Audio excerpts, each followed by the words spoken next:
안녕하세요. 사연에 빠지다의 DJ 민영입니다. 오늘도 두 가지 사연 준비되어 있으니 끝까지 함께 해주시고요. 구독과 좋아요 버튼도 꼭 눌러주세요. 그럼 오늘의 사연 바로 만나볼게요. 안녕하세요. 제가 일부러 결혼을 느긋하게 바라봤던 건 아니고요. 별 생각 없이 하루하루 살다가 보니까 어느새 20대 나이를 다 보내고 말았더라고요. 30대에 들어서고 나서야 슬슬 결혼 생각이 들기 시작했었고요. 하지만 마음이 그렇다고 해서 성급하게 결혼이라는 문턱을 넘어서면 왠지 안 될 것 같았어요. 그래서 신중하게 굴었습니다. 어설픈 인연과 인생의 동반자가 되고 싶지는 않았거든요. 저는 제 친정 부모님의 결혼 생활 모습을 통해서 결혼이란 신중해야 하며 상대에 대해서 잘 알고 확신이 있을 때만 결혼을 해야 한다는 생각을 가지게 되었던 사람이에요. 그러니까 마음이 급하다고 해서 굳이 서두르고 싶지는 않았던 거예요. 그러던 제가 함께 있으면 너무나도 즐겁고 시간이 가는 줄 모를 만큼 대화가 잘 통하면서도 편안하고 그래서 미래를 함께 걸어가고 싶은 인연을 드디어 만나게 되었습니다. 3살 연하의 제 남편이었습니다. 남편은 평범한 직장인이었고 그건 저도 마찬가지였습니다. 연애를 하는 동안 남편이 어떤 사람인지는 알게 되었어도 그 집안 배경이 어떤 건지는 잘 몰랐어요. 솔직히 말해서 뭐 그렇게 특별할 게 있을까 싶었고요. 집안이 거기서 거기인 법이라고 막연히 생각했었어요. 제가 봐오고 겪어온 남편이라는 사람이 되게 무난한 사람이라서 그랬나 봐요. 결혼 생각이 잘 통했고 그렇게 결혼하기로 약속을 하고 난 이후부터 펼쳐진 반전 드라마에 제 정신이 어질어질하게 될 줄은 상상도 못했었네요. 절대 안 된다. 내 눈에 흙이 들어가도 절대로 허락 못해. 초정부터 매서운 시어머니의 반대에 부딪혔습니다. 생각지도 못한 난관이었어요. 남편도 설마 이런 반응을 마주할 줄은 몰랐다고 하면서 적잖이 당황해했어요. 왜냐하면 시어머니께서 당신의 아들에게 연애 간섭을 하신 적이 없었기 때문입니다. 너무 나이 먹기 전에만 결혼하라는 그런 정도의 무난한 소리만 아주 가끔씩 하셨다고 그랬어요. 그래서 남편은 시어머니께서 설마 이렇게까지 단호하게 반대를 하실 줄은 예상하지 못했던 거예요. 네가 설마 이렇게까지 수준 떨어지는 여자를 만날 줄 몰랐지? 네? 수준? 엄마, 수준이라뇨. 이 사람이 뭐가 어디가 어때서요? 그걸 굳이 내 입으로 다 이야기를 해야 하니? 이미 하나부터 10까지 수준이 뒤떨어져 있는데 굳이 왜 확인 사살을 받으려고 해? 내 입만 아프고 네 맘만 아프게. 엄마, 진짜 이러실 거예요? 남편은 눈이 뒤집어져서 화를 내기 시작했죠. 제가 여기서 남편을 만류하면 남편의 입장이 우스워질 것 같기도 했고 그렇다고 두둔을 하자니 시어머니께 제대로 밉보이게 될 것 같아서 이러지도 저러지도 못하는 입장이었습니다. 남편이 평소에 자기 가족들과 어떤 관계로 지내왔는지는 솔직히 제가 잘 모르고 있었으나 불효막심한 인물은 아니었을 거라고 확신했기에 저 때문에 모자 사이에 균열이 생길 것 같아서 좌불안석이었고요. 일단 집안부터 탈락이잖아. 이혼 가정 집구석? 나는 절대로 그따위 집구석이랑 사돈 맺을 생각 없으니까 그런 줄 알아라. 어디 결혼할 여자가 없어서 부모가 이혼한 여자하고 결혼을 하겠다 그래? 그건 이 사람의 잘못이 아니잖아요. 오히려 이 사람은 자기 의사와는 전혀 상관없이 이혼 가정이 되는 바람에 피해를 입었다고요. 피해자를 불쌍하게 봐주진 못할 망정 비난을 하면 안 되는 거잖아요. 그래, 네 말이 맞다. 피해자. 부모가 멋대로 이혼해버리는 바람에 손도 못 쓰고 이혼 가정의 자식이 되어버렸으니 피해 입은 건 맞지. 하지만 그렇게 따지면 한도 끝도 없어. 몹쓸 범죄당한 피해자? 너무 안 됐고 불쌍하지. 그 피해 돕기 위해서 모금운동 일어난다면 나는 기꺼이 몇 푼 보태줄 거야. 하지만 그 피해자가 내 자식하고 결혼한다 그러면 그건 반대인 거야. 세상에 얼마나 많은 사람들이 있는데 왜 하필 그런 인물이 내 자식하고 결혼한다고 그래? 그리고 내 자식은 왜 하필 그런 인물하고 결혼을 하려고 하는 걸까? 이런 생각부터 드는 게 어쩔 수 없는 부모 마음이야. 이혼 가정이 요즘 세상에 얼마나 널렸는데 그거 그렇게 이상한 일이라고 생각하지도 않고 큰 흠으로 보지도 않아. 그냥 내 며느리만 그런 경우가 아니면 되는 거야. 알아듣겠니? 하필이면 내 며느리가 굳이 이혼 가정에 자식일 필요는 없다는 거야. 나는 절대 용납 못한다. 가슴에 비수가 날아들어 박히는 것만 같았습니다. 이혼 가정. 네, 저희 친정 부모님이 이혼을 하신 경우였기에 이혼 가정의 자식이 맞았습니다. 두 분이 이혼을 하신 후에 저는 친정엄마와 쭉 살아왔고요. 엄마는 재혼을 안 하셨습니다. 앞으로도 영영 누군가와 다시 부부로 살 생각은 없다고 못을 박아두신 분이었고요. 그래서 저에게는 아버지 자리가 공석이었습니다. 왜냐하면 친정 아버지는 재혼을 하셨기 때문이에요. 새로 가정을 일구셨어요. 당신의 인생에서 엄마라는 여자는 없었던 것처럼 그렇게 여기고 싶어 하셨고요. 그렇기 때문에 저는 아버지가 없는 것이나 마찬가지였으나 그분이 멀쩡히 살아계시기 때문에 아예 안 계신 것은 아닌 그런 입장이었습니다. 그래서 부모님의 이혼 사실을 결혼할 집안에 숨기는 건 어렵다고 생각했었고 이혼 가정이라는 걸 밝히는 게 무슨 대수겠냐 싶기도 했습니다. 설마 이렇게 트집이 잡힐 줄은 몰랐어요. 너무 상처가 되어서 망연자실했고 남편은 하필이면 이혼 가정의 며느리를 맞이하고 싶지 않다는 시어머니의 뜻이 뭔지는 알겠으나 어쨌든 제가 어렸을 때 부모의 이혼을 겪은 불쌍한 피해자이기 때문에 그런 잣대를 들이미는 건 너무 잔인하고 냉정한 거라며 목소리를 높이고 있었습니다. 남편은 당연히 저희 부모님이 이혼하신 걸 진작 알고 있었으니까 이 문제에 있어서 아무렇지 않았기 때문에 시어머니와 맞선 것입니다. 그러나 시어머니께서는 이제 아예 저를 삿대질하시며 남편을 향해 이렇게 말씀하셨어요. 나이가 많은 것도 마음에 안 들어. 나는 네가 너보다 더 나이 많은 여자하고는 결혼 안 했으면 한다. 연상이 웬 말이야, 연상이? 연상이면 뭐가 어때요? 3살밖에 차이 안 나고 지금도 거의 동갑처럼 친구처럼 지내고 있어요. 결혼해서 나이 들어가면 3살 차이는 아예 안 느껴질걸요? 같이 늙어가는 마당에 그 정도 나이 차이가 무슨 대수겠어요. 또박또박 말 잘하는 남편을 바라보며 시어머니께서는 더욱 내 아들 쪽이 아깝다는 기색이 되셨습니다. 그런 와중에도 저는 신랄한 시어머니의 언변 앞에서 조금도 기죽지 않고 다 받아치고 있는 남편의 놀라운 면모가 외탁을 한 게 아닐까 싶은 생각이 들어서 속으로 쓴 웃음이 나왔고요. 이래나 저래나 두 사람은 서로 닮아있는 부모 자식간이었습니다. 그런 두 사람 사이에 저라는 균열이 끼어든 모양새였고요. 생긴 것도 싹 다 마음에 안 들고 이혼 가정인 점도 마음에 안 드는데 그걸 보완할 만한 장점이 하나 없는 게 너무한 거라는 생각이 안 드니? 확 어리다는 장점이라도 들고 오던가. 심지어 연상이라니. 최악이구나. 연상이라서 더 좋은데요. 엄마, 여자가 남자보다 평균 수명도 길다고 하잖아요. 나이 차이가 많은 것도 아닌데 제발 3살 연상 정도는 너그럽게 봐주세요. 네가 완전히 콩깍시다 씨다 못해 정신이 쏙 빠져버렸구나. 내 눈에는 암만 해도 닳고 다른 여자로 보여. 네? 뭐가 어떻다고요? 닳고 달아요? 바로 그때 시어머니의 입에서 충격적인 표현이 나왔고 저는 심장이 멎는 줄 알았습니다. 남편도 믿기지 않는다는 듯이 계속해서 되물었고요. 시어머니께서는 제 쪽을 흘겨보시며 이렇게 말씀하셨어요.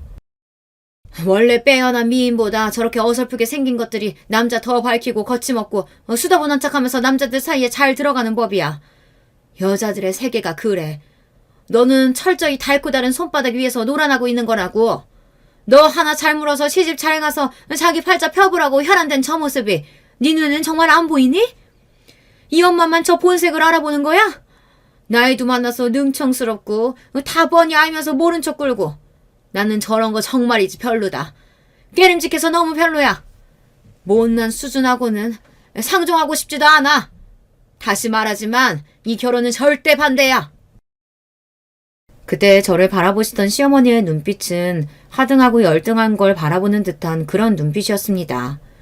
참고로 시어머니께서는 한두 번 빼고는 직접적으로 저에게 대화를 걸지 않으셨어요. 중간에 바람을 두고서 당신의 온갖 불만 어린 생각을 토해내셨을 뿐이었죠.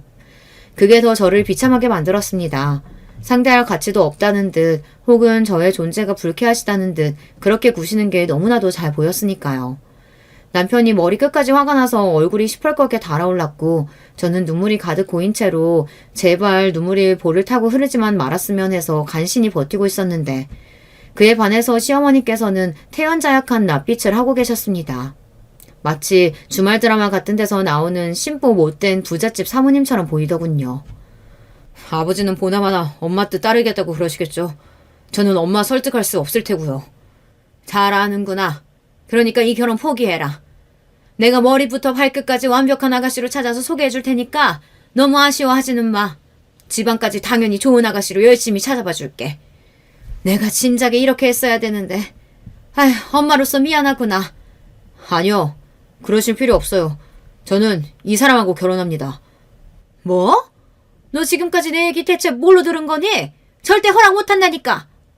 허락을 받아야만 결혼을 할 수 있나요? 저희는 성인이에요. 그것도 한참 전에 성인이 된 30대 나이고요. 저희끼리 결혼해서 알아서 잘 살겠습니다. 네가 지금 가족하고 연이라도 끊겠다는 거야? 네가 이런다고 해서 내가 마음이 약해질 거라고 생각한다면 그건 착각한 거다. 절대 끝까지 허락 못해. 결혼식도 안 갈 거고 부부로 인정해줄 마음도 없어. 그러시든가 마시든가 마음대로 하세요. 저도 제 마음대로 할 거니까요. 네가 아주 단단히 잘못 돌렸구나.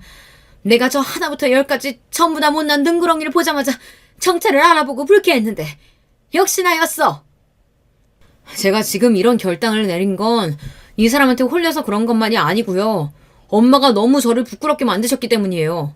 엄마가 제 엄마라는 사실이 너무 부끄럽고 수치스러워요. 엄마, 정말 그러시는 거 아닙니다. 그렇게 살지 마세요. 뭐라고? 내가 너를 잘못 키웠구나. 네가 어떻게 나한테 이럴 수가 있어. 너 당장 잘못했다고 빌지 않으면 정말 끝일 줄 알아. 너 그러면 이제 내 자식 아닌 거야? 너 그러고도 살 수 있어? 살 자신이 있는 거 맞아?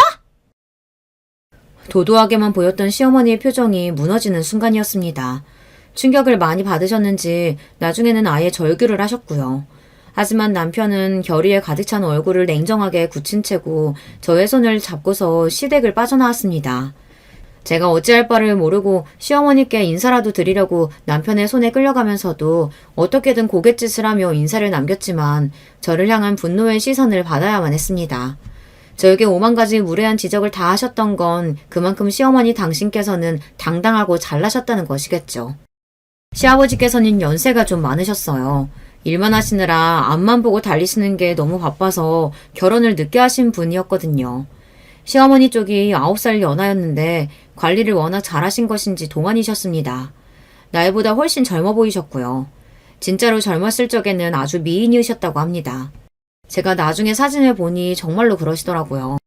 남편은 약간 개성이 들어간 훈훈한 얼굴이고 시아버지를 더 닮은 편입니다. 대신 체형이 시어머니 쪽을 닮아 호리호리하고요. 남편에게는 형제가 한 명 있었는데 아주버님은 얼굴이 시어머니를 닮아서 잘생겼습니다. 누가 봐도 미남 얼굴이에요. 체형은 시아버지 쪽을 닮아서 다부진 편이었고요. 아주버님은 이미 그때 장가를 드신 상황이었어서 제가 남편하고 사귀면서 결혼 이야기를 주고받게 된 이후 아주버님이 회사에서 깜짝 승진을 이뤄내신 경사가 있었어요. 그리고 승진과 생일이 겹쳤었거든요. 그래서 제가 남편을 통해서 소소한 선물을 아주버님께 챙겨드린 적이 있었습니다.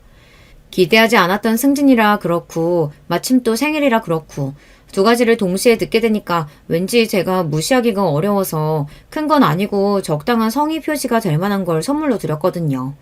아주버님이 남편을 통해서 정말 고맙게 잘 받았다고 인사를 전해오셨고요. 그러면서 둘이 데이트할 때 쓰라고 카페 기프티콘을 남편에게 주셨습니다. 다들 스타벅스 아시죠? 스타벅스 카페에서 쓸 수 있는 3만원 금액권이었어요. 선물을 그냥 받을 수도 있는 건데 그렇게 보답해 주시니까 너무 감사한 마음이었고 소소한 것이라도 선물을 드리기를 잘했다고 생각했습니다. 하지만 나중에 알고 보니까 이걸 두고도 시어머니께서는 저를 안 이쁘게 보신 모양이었어요. 쥐뿔 아무것도 없는 주제에 나이만 먹고서 능구렁이처럼 군다는 등 제가 남편과 반드시 결혼할 작정으로 고단수처럼 굴면서 아주버님을 미리 포섭한 게 머리가 너무 비상하게 느껴져 시어머니의 입장에서는 징그러웠다고 나중에 이걸 알게 되었고요. 고작 그걸로 제가 아주버님을 포섭했니 어쩌니 했다는 게 제 입장에서는 정말 어처구니가 없을 따름이었어요. 그리고 제가 남편하고 강원도 쪽이랑 멀리 여수까지 바다 여행도 다녀온 적이 있었는데 1박 2일로 밖에서 함께 자고 온 것이 시어머니 입장에서는 또 괘씸하고도 영악하게 느껴지신 모양이었고요. 제가 남자를 잘 알아도 너무 잘하는 여자라고 생각을 하게 되셨던 건가 봐요. 그런데 저는 말이죠. 하늘에 맹세코 남편의 집안이 그렇게나 여유로운지 전혀 몰랐습니다. 아주버님께 선물로 보내드렸던 것도 남편과 1박 2일로 놀러 다녀왔을 때도 전혀 상상조차 못하고 있었어요. 이제 본격적으로 양가의 결혼 이야기를 알리고 인사를 드리자고 이렇게 되었을 때부터 그제서야 제가 남편이 어떤 집안에서 나고 자란 인물인지 알게 되었던 것입니다. 시아버지께서 젊으셨을 적 사업을 시작해서 제법 성공 궤도에 올려놓으셨던 분이었고요. 그러느라 결혼도 늦게 하셨죠.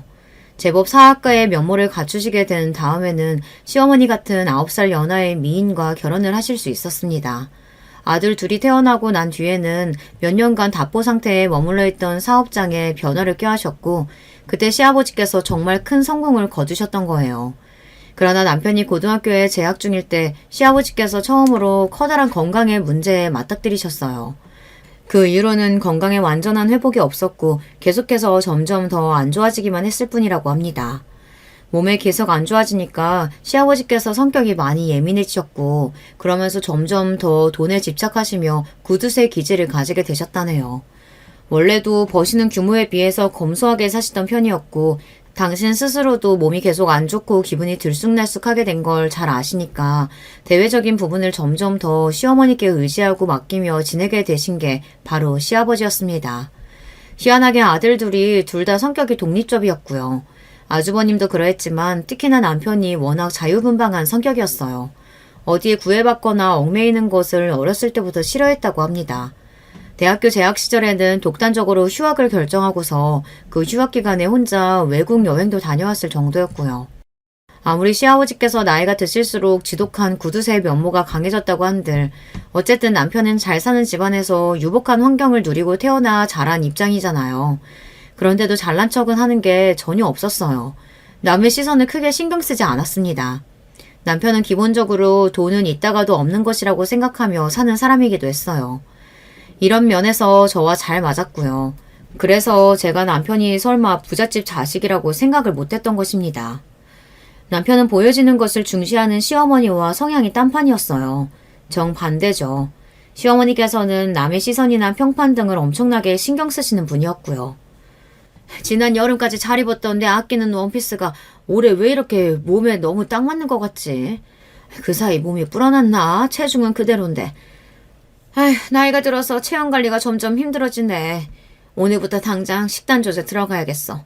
나이 먹어서 이제 예전만 못하다는 그따위 소리 내가 들을 수야 없지. 사람들이 그럼 나를 뭘로 보겠어? 시어머니께서는 나이가 들면 떨어지는 소화력에 맞춰서 식단까지 전문가한테 따로 받아다가 드시는 분이었어요. 관리가 철저하셨는데 그 기저에는 당신 스스로를 위하는 마음이기보단 남들이 당신을 어떻게 생각하고 쳐다볼까 그런 계산이 들어있었습니다. 잘난 능력을 지닌 남자의 옆에는 외모가 뒷받침되는 여자가 자리해야 어울리는 한 쌍의 그림이라고 그렇게 생각하시는 편협한 사고방식의 주인공이시기도 했고요. 이런 분이었으니 제가 성에 차실 리가 없었던 것입니다. 저는 그런 줄도 모르고 당연히 허락을 받을 수 있을 거라고 예상했었는데 신랄한 시어머니의 비난 앞에서 커다란 상처를 받았어요. 어림도 없었던 인정을 받을 수 있을 거라고 믿었던 제 자신이 비참하게 느껴지기까지 하더군요. 이런 저를 보면서 남편은 너무나도 미안해했고 가족들을 등지는 한이 있더라도 저와 결혼하겠다는 그 결단은 절대 되돌리지 않을 거라고 강조했습니다. 저 때문에 시어머니와 사이가 틀어진 남편이 걱정되고 죄책감도 느껴졌지만 저만 바라보고 나아가는 남편의 모습을 보며 저도 그냥 이 남자만 믿고서 남은 인생을 살아야겠다고 재차 결심하게 되었습니다. 시어머니의 오해와는 달리 저는 남편의 배경을 조금도 탐낸 적이 없었으니까요. 시댁에 후광이 없다고 한들 전혀 상관없었고 남편만 있으면 좋았습니다. 상황이 이렇게 되자 결혼 이야기를 친정 쪽에 먼저 드리지 않았던 것이 탁월한 선택이었다는 생각을 하게 되었죠. 만나는 남자와 결혼 생각이 있다는 것까지만 이야기를 드려놨고 남자 쪽 집안이 어떤 곳인지 그런 것들은 아직 전혀 언급한 적이 없었거든요. 그래서 이렇게 된 이상 굳이 결혼 문제로 시댁과 척을 지게 되었다는 그런 당혹스러운 전말을 친정에 아예 알리지 않기로 했습니다. 멀쩡히 살아계신 시부모님을 두고 안 계시다고 할 수도 없는 노릇이니 사정이 있어서 결혼 문제에 일절 관여 못하시는 것으로 그렇게 남편과 상의 끝에 말을 맞추기로 하였어요. 시부모님이 오래전부터 별거에 들어가셨고 자식들과도 거의 안 보고 각자 알아서 살고 있고 이런 식으로 이야기를 대략 만들었고요. 거짓을 너무 정성스레 꾸밀 필요까지는 없었습니다. 왜냐면 친정이라고 해봤자 주요한 존재는 엄마뿐이었기 때문입니다. 게다가 저희 엄마의 상태는 온전하다고 보기 어려웠죠. 엄마 건강이 별로 안 좋았는데 처음에는 정신적인 부분에서 어려움을 겪으시다가 점차 나이가 드시면서 몸도 같이 안 좋아지기 시작하셨어요. 제가 초등학교 때부터 이미 친정 부모님은 사이가 안 좋으셨는데요. 아버지가 가정적인 것과는 거리가 먼 분이셨어요. 여러 가지로 엄마의 속을 썩이신 분이죠. 술버릇도 고약하셨고요. 다혈질도 심하셔서 수틀리면 무섭게 소리를 지르며 집안의 온갖 물건을 다 집어던지셨고 엄마를 때리기까지 하셨습니다. 그런데 근거리에 친가가 있었던 거예요. 엄마는 결혼을 하신 직후부터 온갖 시집살이란 시집살이는 다 겪으며 사셨습니다. 그것만 하더라도 너무 숨막히게 힘들고 정신병이 걸릴 것 같은데 날이 갈수록 아버지까지 그렇게 되시니까 엄마가 도저히 못 버티셨던 거죠. 제가 중학교에 입학하기도 전에 두 분이 결국 이혼을 하셨습니다. 먼저 이혼하자고 한 거니까 나는 돈 한 푼도 못 줘. 줄 거 없어. 당신이 그토록 원하던 이혼 내가 해주는 입장이잖아. 나한테 고마워해야지. 설마 돈도 챙길 수 있을 거라고 기대한 건 아니겠지? 꿈 깨셔. 저는 인정머리라고는 하나도 찾아볼 수 없는 아버지의 모습에 어린 나이였지만 치가 떨렸습니다. 당연히 아버지와의 정답고 즐거운 추억도 거의 없었고요. 그래서 저는 두 분이 이혼을 하시게 되었을 때 두 번 생각하지 않고 엄마 쪽을 택했습니다. 아버지라는 선택지가 있다는 생각조차 안 들었던 저였습니다. 그러나 똑같은 상황을 겪고 동일한 환경에서 자라왔지만 다른 선택을 하는 경우가 있더라고요. 저에게는 친정 언니가 한 명 있었습니다. 당시엔 중학생이었고요. 저는 무조건 언니도 저처럼 엄마를 택할 줄 믿고 의심치 않고 있다가 뒤통수를 맞았습니다. 나는 아버지하고 살 거야. 너는 엄마 따라가서 살아. 뭐? 언니, 그게 진심이야? 분명 언니도 나랑 같이 엄마 따라갈 거라고 그랬잖아. 근데 어떻게 이럴 수가 있어? 아버지 따라가면 좋을 게 없을 텐데. 좋을 게 없기는. 야, 친가는 잘 사는 편이잖아. 돈 걱정은 없어. 나는 대학 욕심도 있고 그러려면 학원이든 독서실이든 집에서 지원을 잘 받아야 돼. 돈 걱정이 없어야 애초에 여유 가지고 공부도 더 잘 되지 않겠어? 대학 다니는 것도 전부 다 돈인데. 엄마 따라가면 분명히 나는 뻔할 뻔자로 대학 등록금부터 없어서 허덕이게 될 거야. 그것만은 사양이야. 언니, 돈 때문에 그런 선택을 한다고? 정말 너무해. 엄마가 실망하실 거야. 언니는 엄마가 불쌍하지도 않아? 하나부터 열까지 다 아버지 잘못인데 어떻게 엄마를 버리고 아버지를 선택해? 언니는 앞으로 엄마 못 만나도 상관없어? 야, 나도 내 인생 살아야지. 현실적으로 생각해야 현실을 잘 살지 않겠어? 엄마가 불쌍하고 안 된 건 나도 알아. 그치만 엄마 점점 더 제정신 아니야. 같이 있으면 너무 피곤해. 나는 그런 거 감당하기 싫어서라도 엄마하고 못 살아. 어차피 고등학교에 올라가면 학교에 하루 종일 있느라 집에서는 잠만 잘 테고 내가 아버지하고 부딪힐 일이 뭐가 있겠어. 그러니까 나는 아버지하고 살래. 돈이 최고야. 야욕으로 불타오르는 언니의 눈빛을 보며 저는 무섭다는 생각이 들었어요. 친자매이고 얼굴도 닮았지만 서로의 사고방식이 많이 다르다는 점도 느꼈습니다. 언니와 다르게 저는 엄마가 불쌍해서라도 그 곁을 떠날 수가 없다는 마음이었거든요. 그렇게 아버지와 언니, 엄마와 저 이렇게 둘로 찢어지게 되었습니다. 이사를 간 지역은 외가와 가까웠고 엄마와 저는 새로운 일상을 시작했습니다. 참고로 외가는 형편이 많이 가난했습니다. 외할머니께서는 암으로 돌아가신 뒤였으며 외할아버지께서도 건강이 안 좋아 하루에 드시는 약만 수십 알이었어요. 경제적으로 기대하는 건 말도 안 되었고 역으로 도움을 들어야 하는 판국이었네요. 이혼하시면서 엄마는 슬프게도 돈을 가져오신 게 없었어요. 그래서 저희 모녀는 쪼들리며 살아야 했습니다. 정없고 이기적이었던 아버지와 만날 일은 없었습니다. 먼저 연락 한번 오지 않았고 저희 쪽에서 연락할 길이 없었죠. 언니가 꽤 좋은 대학교에 합격했을 때 그때 처음으로 연락을 받았을 뿐입니다. 언니가 직접 소식을 전해왔어요. 그리고 제가 대학생이 될 무렵 아버지가 재혼을 하셨고요. 배우자와 사별을 겪은 부잣집 아주머니와 재혼을 하신 뒤로는 모르기는 몰라도 그 이전보다 엄마의 존재를 더 열심히 지우며 아버지는 그렇게 살려고 하시는 것 같다는 느낌을 받았습니다. 결혼 생활 속에서 너무나 큰 고통을 받으셨던 엄마는 그 후유증 때문인지 정신적으로 많이 나약해지셨어요. 나이를 드시면서 여기저기 몸도 안 좋아지고 있었고요. 엄마에게 큰 도움이 못 되어드리는 딸이라서 저는 늘 죄송스러웠습니다.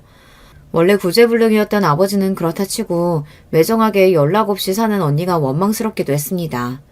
그러던 언니가 나이가 들면서 생각이 좀 바뀐 것인지 제가 전문대를 졸업하던 시기에 연락을 해오더니 먼저 밥도 사주고 제법 살겁게 굴더라고요.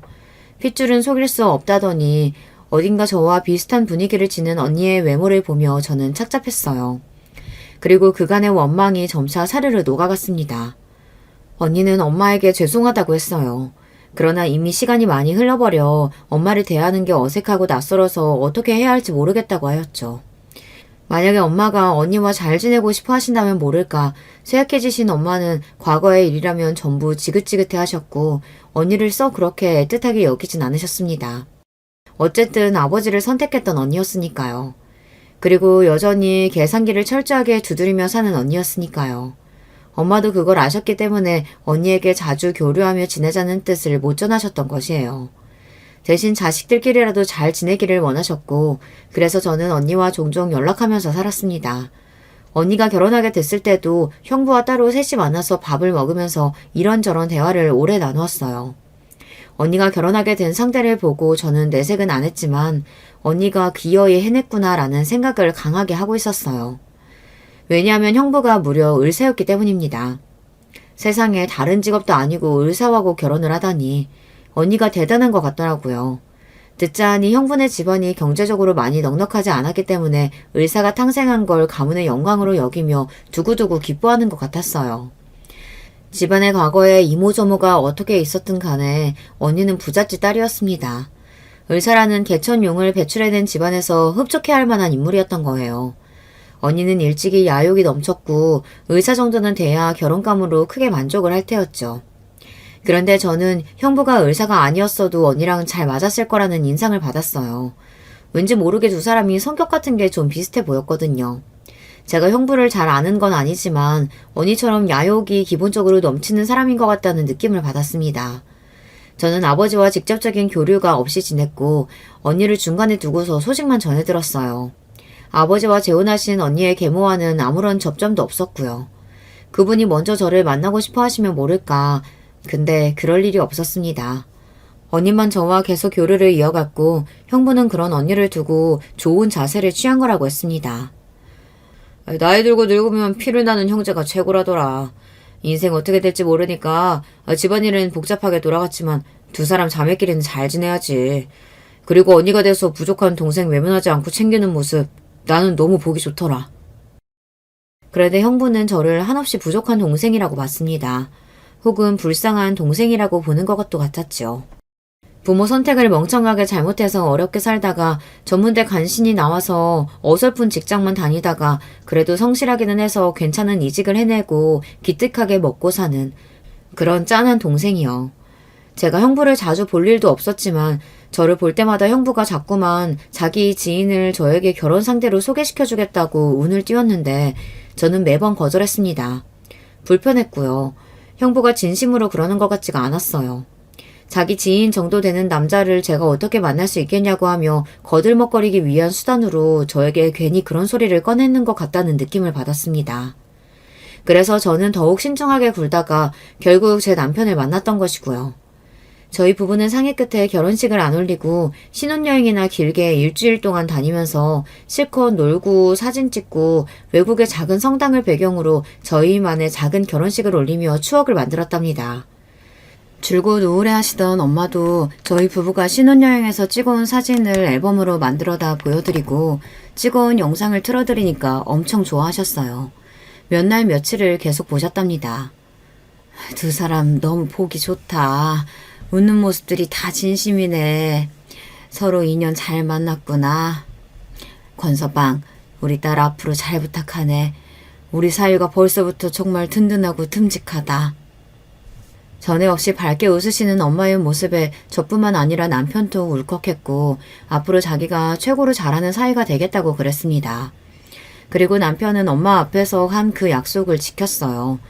있는 줄도 몰랐던 복지 프로그램을 남편이 알아봐서 신청하더니 엄마가 그걸 들으시도록 만들었죠. 그리고 동네의 아주머니들, 할머니들이 모여서 하는 체조 모임에 남편이 설득해서 엄마를 넣어드렸습니다. 엄마는 몸이 아파서 그런 건 못하시겠다고 하더니 사위의 간청에 어쩔 수 없이 시작하셨고 점차 활동적이 되어가셨어요. 안색이 조금씩 밝아지더라고요. 남편이 잘하니까 저도 그렇게 됐습니다. 남편이 좋아하는 된장찌개 맨날 끓이면서 정성스레 밥 차리고 남편의 취향에 맞춰서 여러 가지 지방 축제도 보러 다니고 그러면서 재미있게 살았습니다. 돈이 얼마 안 드는 저렴한 전시회를 보러 다니는 건 어느새 저희 부부의 일상이었고요. 언니는 저희 부부를 보고 부럽다 하였습니다. 소소한 행복 누리면서 사는 거 좋아 보여. 나는 워낙 럭셔리하게 산 지가 오래라서 그런 소박함 잊은 지 오래잖아. 나도 너처럼 허리띠 졸라매면서 알뜰살뜰하게 살고 정겨운 감성 좀 느껴봤으면 좋겠다. 게다가 나는 시댁도 있어서 시댁 챙기느라 얼마나 귀찮은지 몰라. 진심으로 부러워서 하는 말이라기보다는 묘한 느낌이 있었죠. 하지만 그런 묘함을 저는 일부러 모른 척 했습니다. 언니와 형부 모두 선민의식이 있다는 것 정도는 진작 알고 있었으니까요. 결혼하고 나서 시부모님과의 교류는 일절 없었는데요. 시어머니께서는 남편을 무척 괘씸해 하시는 것 같았습니다. 아마 자존심 때문이라도 절대 당신이 먼저 안 숙이는 것 같다고 아주버님이 말씀해 주셨어요. 아주버님만 몰래 남편과 연락하고 지냈어요. 사실 그걸 시부모님도 아시는 눈치였으나 굳이 아주버님이 그 이야기를 안 꺼내고 지내셨어요. 서로가 알고 있었으나 덮어두고 그냥 그렇게 시댁 식구들이 지내고 있었던 것입니다. 아주버님은 저희 부부를 응원한다고 하셨어요. 서로 조건을 보지 않고 사랑 하나만 보고 결혼한 게 멋지다고 해주셨고요. 참고로 아주버님이 시아버지의 뒤를 이어 사업을 이어가고 계셨답니다. 남편은 책임감 있는 자기 형 덕분에 자기는 자유로이 살 수 있는 것 같다고 무척 고마워했어요. 그렇게 지내던 어느 날 집에 좋은 술이 들어왔다면서 언니가 저를 초대했습니다. 남편하고 같이 가겠다고 했는데 당일에 갑자기 야근이 생겨서 저만 갔고요. 언니는 한숨을 쉬면서 제 남편이 불쌍하다 그랬고 형부는 고개를 저었습니다. 갑자기 야근을 하게 되다니. 근데 그런 일이 제법 비일비재하다고? 야근하면 언제 정확히 퇴근할지 기억도 없다고? 와, 정말 힘들겠다. 돈이라도 많이 주면 모를까. 야근해봤자 결국 얼마 못 버는 거잖아. 맞지? 회사 일이 처리할 게 많으니까 야근을 뺄 수는 없죠. 열심히 하는 만큼 돈은 벌리긴 하는데요. 의사인 형부 앞에서 많이 번다고 하긴 좀 민망하죠. 저는 그냥 그렇게 대충 수습했고 술자리가 이어졌습니다. 사실 저는 저녁 식사를 하면서 술을 곁들이는 차원일 거라고 생각했었는데 술이 조된 요소였더라고요. 특히나 형부가 그 술이 입맛에 맞는 건지 엄청 달리기 시작했어요. 옆에서 언니가 핀잔을 줘도 듣지 않았고요. 제가 천천히 마시자 빨리 마시라고 형부가 체근하기도 했습니다. 저제가 이런 비싼 술을 마실 기회가 어딨겠어. 이런 순간 자주 오지 않으니까 지금 누려. 황당해진 저와는 달리 언니는 형부 말이 맞다고 생각하는 듯 그냥 웃고 말더라고요. 괜히 분위기를 망치기 싫어서 저는 대화 장단이나 맞추면서 술을 마시고 있었는데요. 어느새 만취 상태에 접어든 형부가 갑자기 저를 뚫어지게 쳐다보다가 이렇게 말을 하는 겁니다. 저제, 그러길래 잘 좀 살지 그랬어. 똑똑하게 살았다면 나 같은 남편 만났을 텐데. 에휴, 참 안쓰럽다. 왜 그렇게 허덕이고 살아? 네? 저희 잘 살고 있는데요. 허덕이고 산 적 없어요. 형부 눈에는 어떻게 보이는진 모르겠지만 저희는 만족하면서 사는 중이에요. 만족? 하긴 후진국 애들이 행복 지수는 높다고 하더라. 잘난 세상을 뭘 알아야 가난이 불행하다는 걸 알 텐데. 아예 모르니까. 고되게 야근하면서 살아봤자 얼마나 벌겠나 싶다. 한 달에 200은 벌어? 남자 망신 다 시키는 새끼. 저제, 한 달에 200 버는 남자랑 살면서 만족한다는 게 대단하다. 불쌍하다고 하면 너무 비참하니까 이제 내가 불쌍하다는 소리 대신 존경스럽다고 해줄게. 존경한다 정말. 형부가 낄낄대면서 말을 하다가 스스로 너무 웃겼는지 아예 식탁을 손으로 두드리면서 박장대소를 하기 시작했습니다. 그러는 동안에 저는 기분이 싸하게 가라앉고 있었죠. 오르던 취기가 싹 가시는 느낌이었어요. 찬물 세례를 맞은 것만 같았습니다. 지금 뭐라고 하셨어요? 저를 비웃으시는 건 100번 양보해서 참을 수 있어요. 그런데 제 남편을 비웃으시다뇨.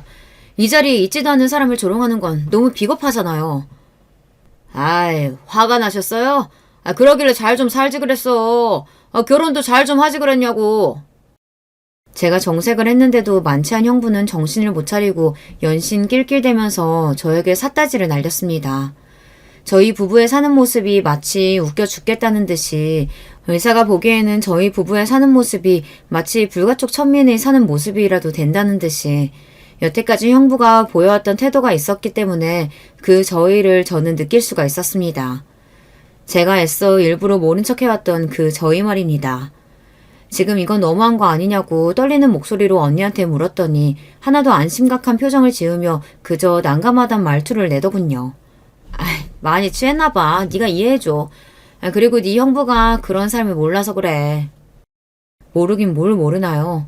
형부는 원래 부자도 아니었으면서 기가 막히죠. 그런 삶이라니? 너도 알잖아. 내가 무슨 이야기 하는 건지. 우리는 아무래도 사는 수준이 다르다 보니까. 정말 어이가 없었습니다. 아예 말이 안 통하겠더라고요. 너무 화가 나서 당장 자리를 박차고 나왔습니다. 두 사람 다 저를 잡는 신용도 안 하면서 술 깨고 나면 화풀 나는 소리나 했다는 게 정말 대단한 것 같아요. 술 깨고 나면 정신 차려야 하는 건 두 사람 같은데 말이죠. 집에 왔더니 남편이 마침 씻고 나오는 참이었습니다. 저보고 잘 놀다 왔냐면서 해맑게 묻는 남편의 얼굴을 보자마자 속상해서 죽을 것 같아졌어요. 그래서 피곤한 남편을 붙잡고 별별 소리를 다 해버리고 말았습니다. 언니네서 무슨 일을 겪었는지, 형부가 무슨 소리를 했는지, 그리고 여태까지 느껴왔던 미묘한 것들을 다 이야기했어요. 당신이 나 때문에 그런 취급 당한 게 그 어떤 것보다도 속상해. 당신한테 미안해 죽겠어. 나 이제 그냥 언니랑 형부 둘 다 안 보고 살까봐. 그리고 남편은 속상해하는 저를 되려 달래주었고 표정은 내내 침착하게 가라앉아 있었습니다. 자기 전에 남편이 저한테 자기도 생각이 있다고 그러더군요. 그냥 넘어가지 않을 거라고 했습니다. 저는 남편이 어떻게 행동하든 따르겠다고 했어요. 이튿날 생각지도 못한 일이 벌어졌습니다. 형부가 일하는 병원 앞에 도착한 고급 세단 차량이 있었죠. 기사가 뒷문을 열어주었고 그 안에서 내린 사람은 아주버님이었습니다. 아주버님은 건너 지인을 한번 통해 병원장과 인맥이 있는 분이었어요. 당장의 아주버님 앞으로 형부가 소환이 되었습니다. 이렇게 군우게 유치하더라도 별 수 없어. 내가 참을 수가 있어야지. 당신 뭐야? 당신이 뭔데 내 하나뿐인 동생을 무시해? 의사 나부랭이 주제. 죄송합니다. 정말 몰랐습니다. 모르고 그랬습니다. 그리고 착한 재수씨는 왜 못살게 건드려? 정말 죄송합니다. 앞으로 절대 안 그러겠습니다. 제가 잘 모르고서 실수를 했습니다. 자신이 의사라는 사실에 자부심이 하늘을 찔렀던 형부는 기세가 드높은 아주버님 앞에서 단번에 나부랭이 취급을 받고 깨갱 꼬리부터 말았습니다. 형부가 병원 사람들이 보는 앞에서 개망신을 당하고 식은땀을 흘리고 있을 무렵 저는 언니를 만나고 있었습니다. 연차를 쓰고 쉬는 날이었기에 아무래도 언니와 제대로 대화를 나눠보고 단판을 지을 생각이었거든요. 결의에 찬 표정으로 방문한 저와는 달리 언니는 여유로운 표정이었고 늘 그렇듯 일부러 꾸며내는 우아하고 여유로운 기색을 두고 있었습니다. 저에게 차 한 잔 마시겠냐면서 숙취에 좋은 따뜻한 차를 골라보겠다며 언니가 떠들고 있던 바로 그때였습니다. 예고에 없던 방문객이 찾아온 겁니다. 집에서 출발하기 전 남편에게서 연락을 받고 저는 이 상황을 예상하고 있었기는 했지만 설마 현실로 이뤄질 줄은 확신하지 못했었기에 떨리는 마음으로 문을 열어주었습니다. 야, 너 지금 뭐 하는 거야? 누군 줄 알고 문을 열어줘. 여기가 니네 집도 아닌데. 그치만 이분은 남이 아닐걸? 제가 웃으면서 옆으로 물러났고 늘씬한 몸매가 아니면 소화할 수 없는 명품 원피스를 차려입고 마찬가지로 명품인 티가 나는 손가방을 팔에 걸고서 가짜는 흉내낼 수 없는 고상한 기운을 한껏 두른 그런 분이 안으로 들어섰습니다. 그러자마자 집안을 빠르게 눈으로 훑고 이렇게 말씀하셨죠. 뭐야? 이 돼지우리는. 연예인을 넘어서 흡사 귀족 같은 카리스마를 풍기고 계셨던 그분은 바로 제 시어머니셨습니다. 어머님 오셨어요? 이쪽이 제 친정언니예요. 언니, 이분이 내 시어머니. 뭐? 시어머니라니 그게 무슨 소리야? 네가 시댁이 어딨어? 아, 그게 사연이 좀 있었는데 제가 얼버무리며 시어머니 쪽을 쳐다봤습니다. 시어머니께서는 어느새 천천히 집안을 걸으시며 불쾌하다는 눈빛을 하고 계셨어요. 지나치게 부자인 시댁은 부담스럽다고 우리 며느리가 지레 겁먹고 도망갔지 뭔가요. 우리 아들은 괘씸하게 부모보다 자기 아내가 최고라고 하면서 우리 며느리 따라 나갔고요.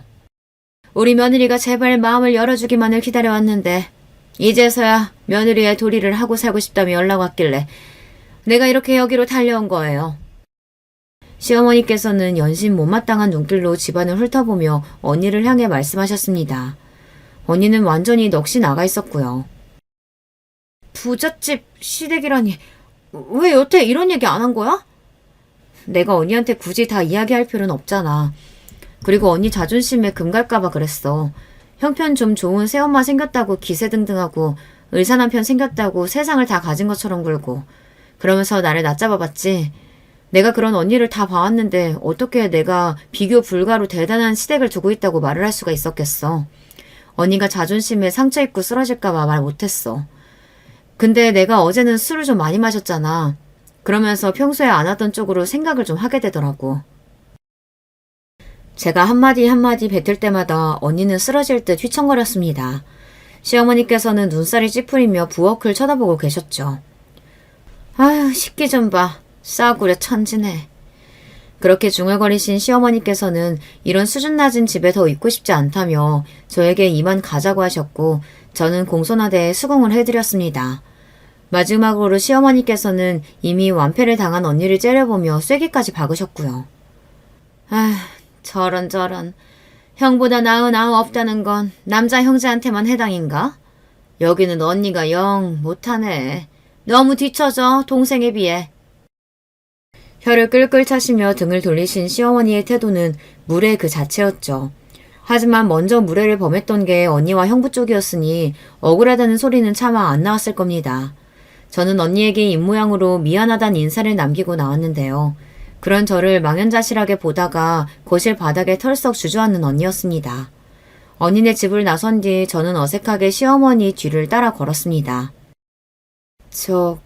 감사합니다. 그간 잘 지내셨죠? 용기 내서 여쭤봤는데 시어머니께서 동문서답을 하시더군요. 내가 미안했다. 네? 전에는 내가 심했다. 인정하고 사과하마. 그러더니 주차돼 있던 차의 뒷좌석에 우아하게 올라타시고는 그대로 먼저 가버리셨습니다. 남겨진 기분이 황당했는데 제 입은 숨길 수 없이 춤을 추고 있었어요. 그날처럼 남편의 퇴근을 기다렸던 날이 없었을 겁니다. 남편이 퇴근하기 이전에 낮에 엄마를 카페에 모시고 가서 맛있는 커피를 사드리며 그간 있었던 모든 이야기를 털어놓았고요. 엄마는 언니와 형부의 무례하고 얄미웠던 지난 태도에 분개하셨다가 오늘 시어머니께서 등장하셔서 통쾌한 한 방을 날려주신 결말을 들으시고 눈물 맺힌 웃음을 지으셨습니다. 엄마와 함께 저녁을 차렸고 퇴근한 남편과 왁자지껄 떠들면서 정다운 식사 시간을 가졌어요. 그제서야 아주버님이 벌이신 놀라운 일을 듣고서 저절로 박수가 나왔고요. 아주버님이야말로 언니 부부에게 저희 부부가 수모를 당했다는 걸 들으시고 분노하시면서 시부모님께 이걸 다 전해드렸다고 저희 부부를 용서하고 받아줘야 한다고 주장까지 하셨던 정말 1등 공신이셨습니다. 너무 감사했죠. 시댁 식구들과 모두 한자리에 모여서 식사를 한 건 그 주의 주말 저녁 때였어요. 시부모님과 아주버님과 형님 그리고 시조카, 저희 부부와 친정엄마까지 모두 모여서 허심탄회하게 이야기를 나누며 밥을 먹는 시간을 가졌습니다. 이게 꿈인지 생신지 분간이 안 가고 긴장도 됐지만 즐겁고 들뜬 기분이었습니다. 결국 시부모님께서는 진심으로 남편을 미워하거나 원망할 수 없었던 자식이 못 이기는 부모셨다는 걸 그 자리에서 저는 느낄 수 있었네요. 지난 일은 다 잊고 앞으로 저는 시댁에 잘하는 며느리가 되어야겠다는 다짐이 들었답니다. 제가 시어머니의 눈높이를 절대 맞출 수는 없겠지만 시작이 반이라고 하니까요. 온통 설렌 기분이었네요. 그리고 언니하고 형부 말인데요. 당연히 납작 엎드렸고요. 저희 부부의 눈치를 보느라 함부로 말 한마디 먼저 못 꺼냈습니다. 내가 그동안 두 사람하고 워낙 친하게 지내고 싶은 마음에 친근하게 굴려고 하다 보니까 의욕이 너무 앞서서 실수를 많이 했던 것 같아. 정말 미안해. 형부가 식은땀을 삐질삐질 흘리면서 자존심 다 젖고 저희 부부 앞에서 누나를 조심스레 굴리던 그 모습은 앞으로 영원히 안 잊혀질 것 같네요. 그날은 저희 부부가 새로 마련한 보금자리에 언니 부부가 집들이 겸 인사를 왔던 날이었어요. 아무리 그래도 이사를 했는데 아예 연락을 안 하는 건 좀 아닌 것 같아서 자랑도 할 겸 초대를 한 건데요. 언니는 집을 둘러보더니 계속 얼이 빠진 상태였고요. 형부는 망연자실해 하다가 조심스레 입을 열었던 것입니다. 그 후로도 자꾸만 미안하다고 앞으로 잘해보자고 그랬는데 저희 부부의 반응은 시큰둥하기만 했죠. 갈 때 보니까 언니는 눈물을 찔끔 흘리는 것 같았습니다. 에휴, 그러길래 길고 짧은 건 대봐야 하는 게 인생인데 왜 그렇게 섣불리 두 사람 다 치사하게 굴었던 걸까요? 그 덕분에 앞으로 절대 자만하지 말고 겸손하게 살아야겠다는 교훈을 저는 얻었답니다. 안녕하세요. 저는 유튜브 들어갈 때마다 어떤 사연이 새로 올라왔나 꼭 확인하고 들어보는 사람이에요. 특히나 운전할 때 틀어놓으면 좋더라고요. 차에서 안 틀어놓아 보신 분이라면 한번 해보시기를 제가 추천드릴게요. 학창 시절에 저는 독서하는 것도 좋아하고 애청하는 라디오 프로그램도 늘 2개 정도는 갖추고 있던 아이였죠. 감수성 짙은 학생이었어요.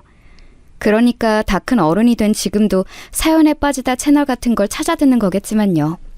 책에서 접하는 지혜에 따르면 확실히 나이가 든 어른일수록 세상을 많이 알고 성숙했습니다. 하지만 제가 직접 겪은 세상은 꼭 그렇지만도 않았어요. 친정 부모님께서는 다 큰 어른이 되어 서로를 만나셨고 자식도 보신 분들이었지만 서툰 부분도 많으셨고 실수와 잘못을 저지르셨으니까요. 그리고 가장 그런 생각에 확신을 심어주는 존재가 바로 제 예비 시아버지셨습니다. 편의상 예비 시부라고 칭할게요. 예비 시부께서는 사람의 성숙도가 나이에 달려있지 않음을 저로 하여금 깨닫게 해주신 분이셨습니다. 처음 뵈었던 날 넉살 좋게 금세 저를 향해 말씀을 놔주셨는데요. 그 호탕하고 친근하신 모습까지는 좋았습니다. 그런데 저를 어이라고 부르시는 건 좀 아니다 싶었네요. 어이, 우리 창선이를 만나면서 뭐가 가장 좋았어? 창선이 이놈이 자기 형제 중에서 나를 가장 많이 닮은 특별한 놈이라 아주 여러모로 싫어해. 네? 저는 그냥 창선 오빠의 모든 부분이 다 마음에 들었어요. 그러니까 결혼하기로 했죠. 어이, 그런 대답은 필요 없어. 사람이 늘 확실하게 입장 표명을 하면서 살아야 하는 거야. 우리 창선이 놈이 어디가 가장 대단하고 실했는지 그걸 딱 말하란 말이야. 어이, 알겠어? 아버님, 정말 죄송한데 한 가지 여쭤봐도 될까요? 지금 어이라고 하시는 게 그냥 추임새인가요? 아니면 저를 부르시는 방식인가요? 어이, 대답은 뭉뚱그려 하면서 이런 건 또 대단하게 구체적이네? 어이, 그런 것까지는 몰라도 돼. 내가 어이라고 부르든 말든 그건 괴념치 말고 나와 커뮤니티를 하면 되는 거야. 커뮤니티요? 아버님, 혹시 커뮤니케이션을 말씀하고 싶으셨던 건가요? 그냥 대충 알아들을 것이지 왜 집요하게 굴어서 나를 망신을 주려고 들어? 하지만 나에게는 어림도 없어. 나 김호철이는 그런 것을 굴하지 않아. 어이, 내가 바로 남자답기로는 나우나를 2수, 3수 아래로 꺾은 남자야. 네. 저를 어이라고 부르시는 거였군요. 이제 알겠네요. 저에게 질문하신 것에 확신한 답을 드리자면 창선 오빠는 자기 개발하겠답시고 퇴근 후에 영어 공부를 따로 하는 모습이 가장 실합니다. 어이, 너무 이상한 걸 보면서 실하다고 느끼는 거 아니야? 남자라면 그런 것에서 실하면 안 되는데. 둘의 궁합이 잘 맞을지 어떨지 내가 벌써 걱정이 드는구만. 솔직히 말해서 약간 식은땀이 났어요. 저는 그때까지는 제가 별로 당황을 안 하는 스타일이라고 생각했었습니다. 친정 부모님의 이모저모를 보고 자라서 그런 건지 어떤 건지 뭔가 독특한 상황의 흐름에 있어서는 대강 면역이 있었거든요. 그런데 예비 시부께서는 제가 살면서 봐온 그 어떤 유형보다도 모든 면에서 독보적이셨습니다. 예비 며느리의 면접 앞에서 당신의 아들이 실하다더니 어쩌느니 이거 암만 생각해도 좀 조심스러워해야 하는 영역의 이야기 아닌가요? 만약 예비 시모께서 저에게 이런 말씀을 하셨다 해도 제가 당혹스러웠을 텐데 하물며 성별이 다른 예비 시부의 입을 통해서였습니다. 저는 제가 겪은 상황이 진짜인지 의심까지 될 지경이었죠. 그런데 문득 예비 시모의 안색을 살펴보게 되었고 예비 시댁 식구들은 다 이런 상황에 질릴 대로 질려 있다는 걸 알 수 있었습니다. 멀찍이 떨어져 부엌에 계셨던 예비 시모께서 저에게 입모양으로 말씀을 전하시더라고요. 큼지막한 입모양을 통해서 저는 그걸 알아들을 수 있었어요. 그냥 무시하는 게 가장 빨라요. 별로 들을 필요도 없어요. 저는 당황한 상태에서도 착실하게 고개를 끄덕여 드렸죠. 그 다음부터는 예비 시부께서 회개한 말씀을 늘어놓으셔도 귀담아 듣지 않고 한 귀로 슬슬 훌러버리면서 고개만 열심히 끄덕였습니다. 그랬더니 대화가 금세 끝나더라고요. 저는 몇 분 더 이 자리가 이어질 줄 알았기 때문에 기뻤습니다. 예비 시부께서 집 앞 공원에 나가 이소룡 체조를 하시겠다며 휙 나가버리셨고, 저는 예비 시모 그리고 집에서 마치 투명 인간처럼 있었던 예비 시누이와 남겨졌어요. 참고로 이때 급한 사정이 생겨서 다른 곳에 갔다가 급히 오는 중인 예비 신랑은 아직 도착 전이었습니다. 저도 원래 예비 신랑 없이는 예비 시댁에 발을 들이고 싶지 않았고 당연히 기다릴 생각이었어요. 그런데 예비 시부께서 창밖을 하염없이 내다보시다가 저를 발견하시는 바람에 어쩔 수 없이 먼저 발을 들이게 된 것이 전말이었습니다. 그리고는 다짜고짜 1:1 면담을 하시겠다는 예비 시부께 이끌려서 거실에서 독대를 하였던 것이고요. 저는 예비 시부를 직접 겪은 저보다도 더 안색이 파리하신 것 같은 예비 시모와 고개를 절레절레 흔들고 있는 예비 시누와 셋이서 식탁에 앉아서 짧은 단소를 나누었어요. 많이 당황했죠? 그 양반이 좀... 네, 아무튼 좀 그래요. 이상한 의도를 가지고 아가씨한테 그렇게 군 건 아니니까 너무 마음에 담아두지 말아요. 그냥 사람이 원래 그래요. 맞아요. 저희 아빠 원래 이상해요. 전에도 이상하셨는데 나이 들면서 점점 더 저렇게 되셨어요. 제 생각에는 회사 생활하시면서 뭔가 이상한 분들하고 어울리셨던 게 문제였던 것 같아요. 어머, 얘는 네 새언니가 될 사람한테 그런 쓸데없는 얘기를 왜 해? 네 아빠가 이상한 분들하고 어울렸던 게 문제라니? 아니야, 네 아빠는 원래 그런 사람이었는데 본색을 감추고 살다가 나이 들어서 서서히 드러낸 것뿐이야. 세상에, 이럴 수가. 이 모녀의 대화도 심상치 않았습니다. 짤막한 대화를 통해서도 예비 시부께서 얼마나 남다른 분이신가를 가늠할 수 있었어요. 저는 애써 표정 관리를 놓치지 않으며 초조하게 예비 신랑을 기다렸습니다. 그러는 동안 5만 가지 생각들이 머릿속을 스쳐가더군요. 가만히 짚어보니까 제가 예비 신랑과 결혼하기로 했던 건 저희 둘 다 결혼하기에 적합한 때여서 그랬던 것 같아요. 둘 다 대학을 졸업한 후에 사회초년생 시절을 거쳐서 나름 안정적으로 자리를 잡은 뒤였거든요. 자연스럽게 서로의 곁에 있는 사람과 결혼해야겠다고 생각이 들었나 봐요. 약 2년에 걸친 연애였고 그 기간 동안 저는 몰랐던 거예요. 예비 시댁이라는 존재가 어마어마할 것이라는 사실을 말이에요. 결혼에 대해서 논의를 한창 하던 시기에 예비 신랑이 사뭇 진지한 얼굴로 저에게 이렇게 말을 했었죠. 하영아, 내가 미리 말해두고 싶은 게 있는데 우리 아버지 있잖아. 보통 분은 절대 아니야. 그래서 우리 엄마가 그동안 마음고생 많이 하면서 살아오셨어. 아무튼 우리 아버지가 예사 인물이 아니시니까 그 점은 확실히 알아둬. 응? 오빠, 그게 뭔 소리야? 뭘 어떻게 해야 예사 인물이 아니게 되는 건데?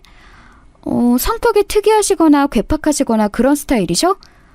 아니면 어머님께서 마음고생하셨다는 걸 보니까 혹시 좀 심하게 가부장적이신가? 정말 안타깝게도 네가 방금 말한 예시에 전부 들어맞는 분이 바로 우리 아버지이셔. 그런데 타고난 성격이 그러실 뿐이지 결코 악의가 있으시다거나 나쁘신 분은 아니니까 너무 안 좋게 보지 말고 오해하지는 않았으면 좋겠다. 내가 부탁할게. 오빠가 그렇게 말하니까 괜히 나 겁주는 것 같잖아.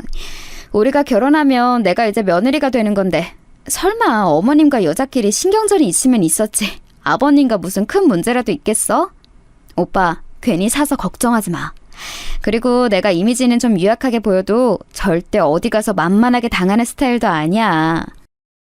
저는 당시에 예비 신랑이 쓸데없는 소리를 다 한다고 생각했었어요. 왜냐하면 제가 연애하면서 봐온 예비 신랑의 성격은 유약하고 우유부단하면 했지 절대 괴팍한 쪽과는 근접하지 않았거든요. 그 외에 부전자전이라는 말도 있잖아요. 아들은 그 부친을 닮을 수밖에 없는데 제가 겪어본 예비 신랑의 성격이 대체로 유순했거든요. 그러니 그 부친께서 보통 분이 아니셔봤자 뭘 그렇게 보통이 아니시겠나 싶었습니다. 그래서 저는 되려 그때 걱정 어린 기색에 예비 신랑을 달래주기까지 했었어요. 하지만 그건 제가 너무 안일했던 거였죠. 제 오산이었던 거예요. 예비 시댁하고 사는 데가 가까운 것도 아니고 우리 둘 다 직장 다니는 사람들이니까 사느라 바빠서 어차피 예비 시부모님하고는 자주 얼굴을 보거나 맞부딪힐 일도 전혀 없을 거야. 2년 가까이 오빠하고 사귀면서 예비 시부모님의 얼굴을 뵌 적은 없었잖아. 결혼하기 전부터 굳이 걱정할 필요는 없지. 그리고 시간이 흘러 예비 시댁에서 홀로 예비 시부를 맞닥뜨린 저는 은은한 충격 속을 헤엄치고 있었던 것입니다. 뒤늦게 도착한 예비 신랑이 전에 없이 어색하게 웃는 저의 인매를 보고 바로 눈치를 챘는지 한숨부터 쉬더라고요. 그날 둘이서 심도 깊은 대화를 나눴었지요. 그만큼 예비 시부께서 저에게 너무 강한 인상을 남기셨던 거예요. 그런데 저는 하루 이틀이 지나고 나니까 그 충격이 웬만큼 다 가시더라고요. 그 이유는 아마도 예비 시모와 시누이가 어쨌든 예비 시부와 한패거리 성격이 아니었다는 점이 크게 작용을 하였고요. 예비 신랑 또한 제가 보기에는 꽤 괜찮은 사람이었으니 결론은 예비 시부 그분만 아니면 별 문제없는 집안 같았어요. 제가 예비 시부하고 결혼하는 것도 아닌데 좀 독특하시면 뭐 어떤가 싶은 그런 안일한 생각이 불쑥 피어올랐습니다. 그러자 용기가 샘솟더군요. 예비 신랑하고 열심히 상의해서 결혼 계획을 또 잡아나갔지요. 다시 며칠 뒤 제가 예비 신랑하고 데이트를 하다가 그 예비 시댁 근처 동네까지 간 김에 예비 시누이와 연락해서 셋이 카페에서 대화 나누면서 간단히 시간을 보냈어요. 어차피 결혼 이야기가 오가고 있는데 친하게 지내면 좋잖아요. 그래서 저는 제법 적극적으로 예비 시누이에게 좋은 인상을 심어주려 그날 노력을 했습니다. 그런데 의욕이 좀 과했던 것 같아요. 예비 시누이가 도중에 휴대폰을 확인하더니 헐, 아빠가 저 어디냐고 카톡 보냈네요? 여기에 있다고 할까요? 아님 말까요? 그냥 다른 핑계 대는 게 낫겠죠? 이런 말을 하길래 제가 난데없이 용기를 내고 말았습니다.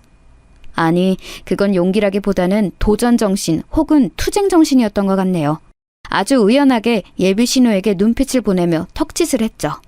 예비 시부께 이곳 이야기를 드려도 좋다는 신호였습니다. 왜 말로 하지 않았는가 하면 옆에 예비 신랑이 있기 때문이었어요. 지레 겁먹고 득달같이 반대할까봐 제가 몰래 그랬던 것이죠. 예비 신우이는 제 말대로 자기 부친께 답장을 했는데 정말 농담 아니고 한 5분이나 지났을까요? 고작 그것밖에 안 지났는데 카페로 예비 시부께서 오셨습니다. 저번에 댁에서 뵈었을 때는 그냥 아주 무난하게 차려입고 계셨다는 인상만 남아있었는데 본격적으로 외출복을 입으신 모습은 남다르시더라고요. 젤이 듬뿍 발린 머리는 그 머리를 지나간 빛이 어떻게 생겼는지 알려주듯 결이 다 살아있었고요. 노란 형광 반팔티는 목깃이 위로 치솟아 있었고 그때가 초저녁이었는데 선글라스를 쓰고 계셨어요. 바지까지는 차마 시선을 내리지도 못한 채 저는 거의 반사적으로 일어나서 꾸벅 인사부터 드렸습니다. 어이, 또 보네? 안 그래도 내가 해줄 이야기들이 많아서 곧 다시 봤으면 했는데. 저를요? 네, 아버님. 사실 저도 그때는 너무 경황이 없었던지라 좀 차분한 마음으로 다시 배웠으면 했습니다. 그래? 어이, 배짱이 꽤 두둑하구만. 전생에 나라를 구한 여장군이었다고 농담을 하고 싶지만 가만 생각해보면 내 사전에 여자가 장군인 법은 없으니까 그런 말을 꺼낼 수가 없지. 안타깝네. 아니, 이미 충분히 다 말씀하신 것 같은데 일단 앉으세요. 아버님 커피 드시겠어요? 아니면 다른 음료도 여기에 많아요. 따뜻한 과일차가 여기서 인기라고 적혀있던데 그건 어떠세요? 어이, 잘 기억해도 남자는 시베리아 한복판에서 얼어 뒤져가도 얼음 띄운 아이스만 마신다. 왠지 딱 느낌이 우리 창선이 놈이 기가 빠져가지고서는 뜨뜻미지근한 걸 마셨댔나 보지?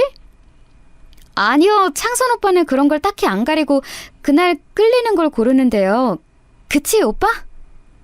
제가 예비 신랑에게 넌지시 물었는데요.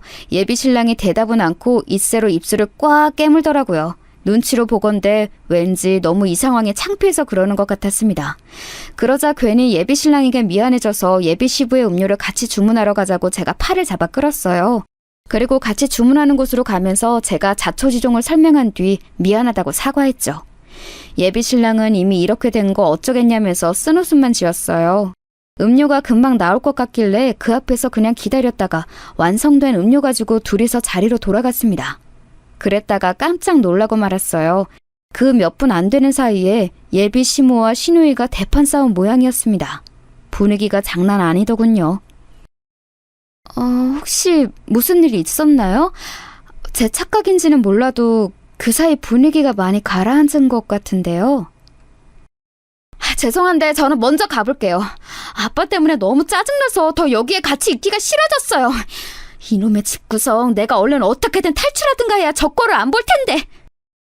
예비 시누이가 이를 박박 갈면서 가방을 챙겨 휙 나가버리는 게 아니겠어요?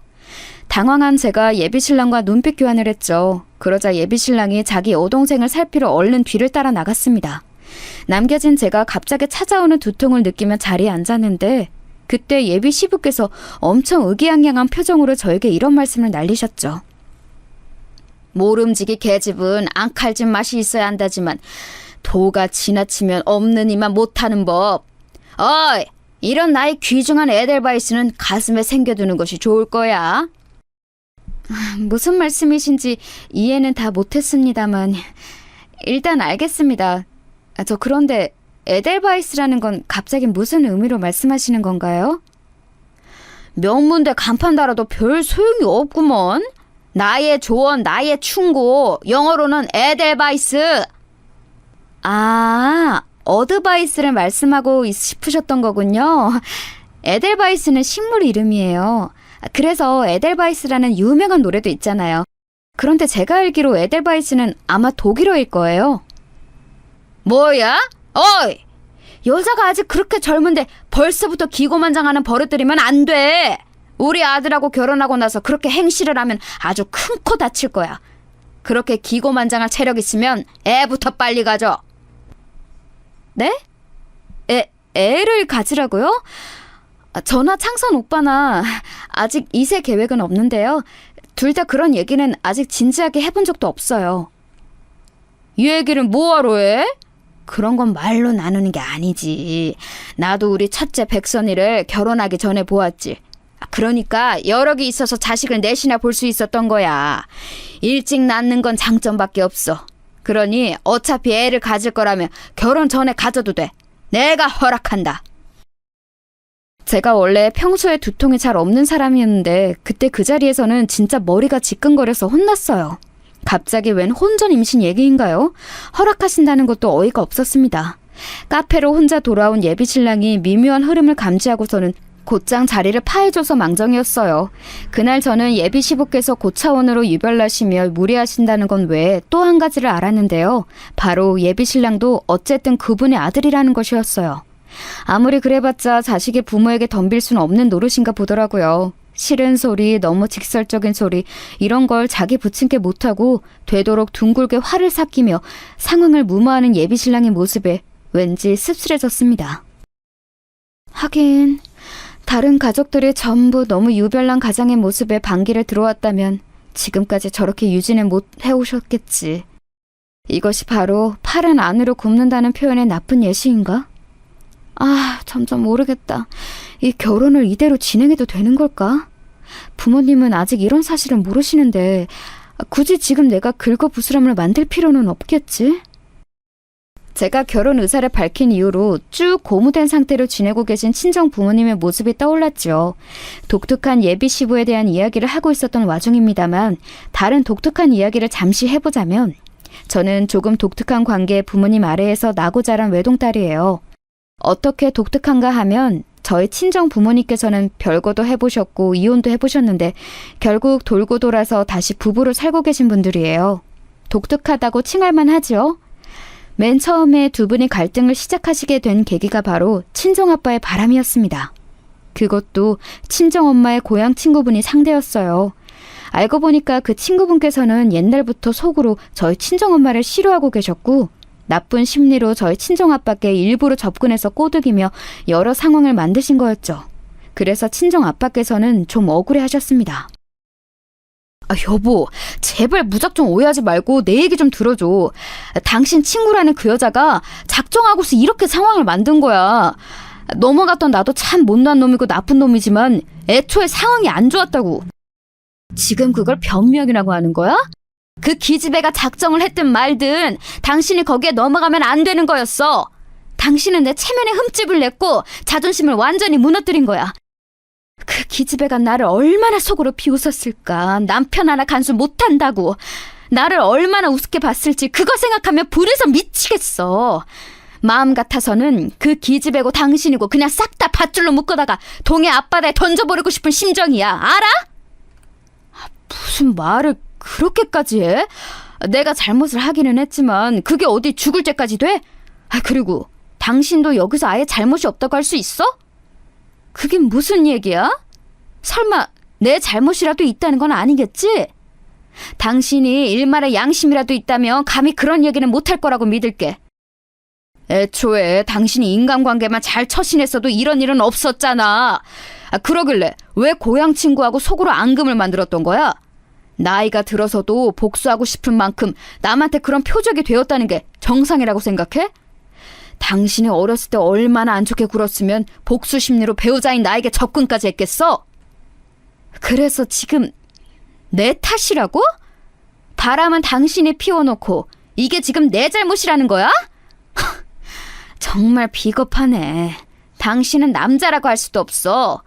나는 도저히 당신하고 못 살겠으니까 우리 이제 그만하자.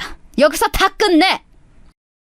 친정엄마께서 비명에 가까운 악다구니를 쓰셨을 때 친정아빠께서는 아무 말 없이 망연자실한 표정을 하고 계셨어요.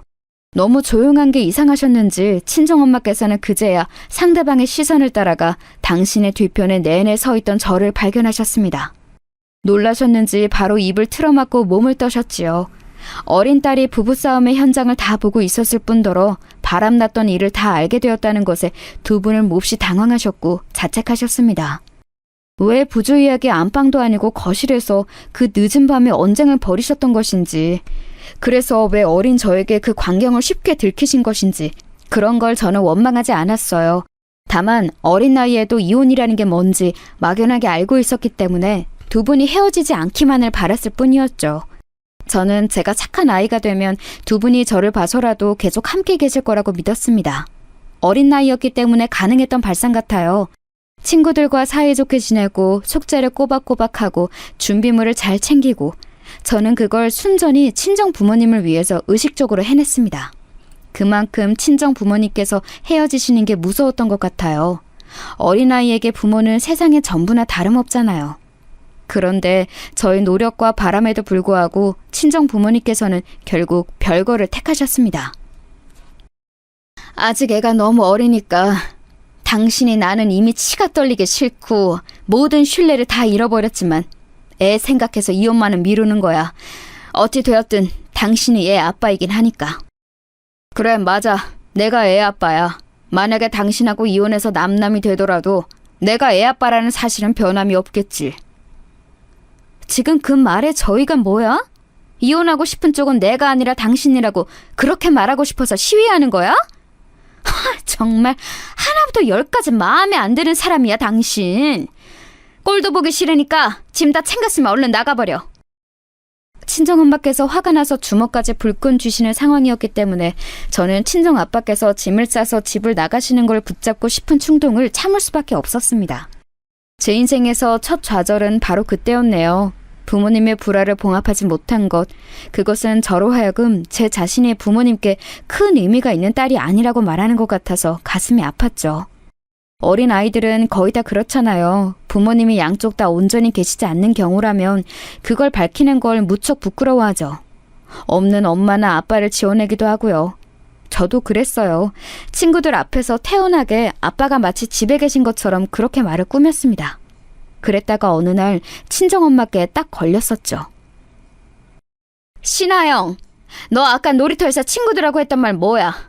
왜 아빠하고 주말에 놀이동산 가기로 했다고 그런 거짓말을 해? 아빠도 없고 놀이동산에 가기로 한 적도 없잖아. 엄마가 너를 이렇게 거짓말이나 하는 아이로 키웠어? 그치만 아빠가 없는 거 알면 친구들이 놀릴 수도 있단 말이야. 그리고 나는 신하영이잖아. 아빠가 신신이고 아빠 따라서 신하영이잖아. 같이 안 살아도 나는 아빠 딸이잖아. 엄마하고 싸우지만 않았어도 아빠는 이 집에 계속 살았을 거야. 너 이게 어디서 막 울면서 엄마한테 버릇없이 소리를 질러? 너도 아빠가 잘못했다는 거 알고 있잖아. 아빠는 잘못을 저지른 사람이야. 그러니까 엄마가 아빠하고 싸우는 건 어쩔 수 없는 일이었어. 잘못을 저질렀어도 아빠는 우리 아빠야. 엄마는 그러면 이제 아빠가 우리 아빠가 아니라고 생각해? 그건... 아빠는 우리 아빠 맞지. 우리 하영이 아빠가 맞지.